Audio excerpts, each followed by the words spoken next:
स्वागत है आपका कसक स्टडी सेंटर में।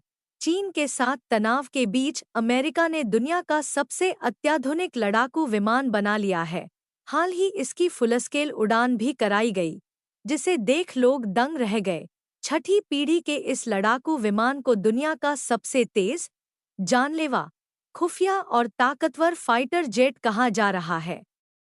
यह पांचवी पीढ़ी के F-22 फाइटर जेट का ज्यादा अत्याधुनिक मॉडल है। इसमें ड्रोन और लेजर हथियार भी लगे हैं, जो अब तक किसी फाइटर जेट में नहीं थे। इस विमान का फिलहाल कोई नाम नहीं रखा गया है। अगर रखा गया भी होगा तो उसे सार्वजनिक नहीं किया गया है। हालांकि इसे नेक्स्ट जनरेशन एयर डोमिनेंस नगद लड़ाकू विमान कह रहे हैं। यह खबर डिफेंस न्यूज नाम की मीडिया संस्थान ने ब्रेक की है। इस संस्थान ने दावा किया है कि यह दुनिया का सबसे खतरनाक और तेज फाइटर जेट है। इसके अलावा इसे रोकने या इस पर निशाना लगाना भी बहुत मुश्किल है। अमेरिकी वायुसेना ने अभी तक इस विमान को लेकर किसी तरह की जानकारी सार्वजनिक नहीं की है। लेकिन रक्षा एक्सपर्ट इस बात की पुष्टि कर रहे हैं कि अमेरिका ने यह खतरनाक फाइटर जेट बना लिया है। यह बेहद एडवांस्ड एविएशन टेक्नोलॉजी है।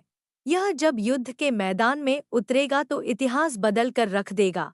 डिफेंस एक्सपर्ट ये मान रहे हैं कि इसकी वजह से चीन से चल रहे तनाव में अमेरिका को रणनीतिक लाभ मिलेगा। ऐसा कहा जा रहा है कि अमेरिका ने पांचवी पीढ़ी के अपने सबसे खतरनाक फाइटर जेट F-22 को अपग्रेड करके एकदम नए अवतार में पेश किया है। बताया जा रहा है कि इस विमान की टेक्नोलॉजी बहुत ज्यादा जटिल है। नगद प्रोग्राम की कुल लागत करीब $8 बिलियन है, यानी 58,906 करोड़ रुपए। इस प्रोग्राम को फिलहाल 2025 तक चलाने की योजना है।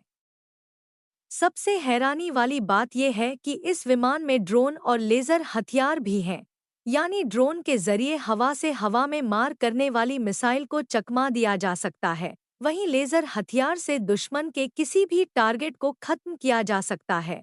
ये ड्रोन खुद में भी एक हमलावर होंगे जो किसी भी छिपे हुए दुश्मन को खोजकर उसे मार देंगे। इस लड़ाकू विमान में लगे लेजर हथियार दुश्मन के विमानों को मार गिराने के लिए होंगे। लेजर का एक मामूली सा स्पर्श भी दुश्मन विमान के चीथड़े उड़ा देगा। साथ ही यह हवा में आती हुई दुश्मन मिसाइल को भी मार गिराएगा। इस विमान में आर्टिफिशियल इंटेलिजेंस का भी बहुत ज्यादा उपयोग हुआ है। जंग के मैदान या ऑपरेशन के दौरान AI कमांड सेंटर, सैटेलाइट्स और संचार को संभालने का काम करेगा। इसके अलावा युद्ध के मैदान की पूरी जानकारी कलेक्ट करेगा। इतना तो तय है कि छठी पीढ़ी का यह विमान पांचवी पीढ़ी से ज्यादा खतरनाक होगा। जब F-22 चलते हुए टारगेट को 40 किलोमीटर दूर से मार सकता है तो छठी पीढ़ी का विमान क्या करेगा।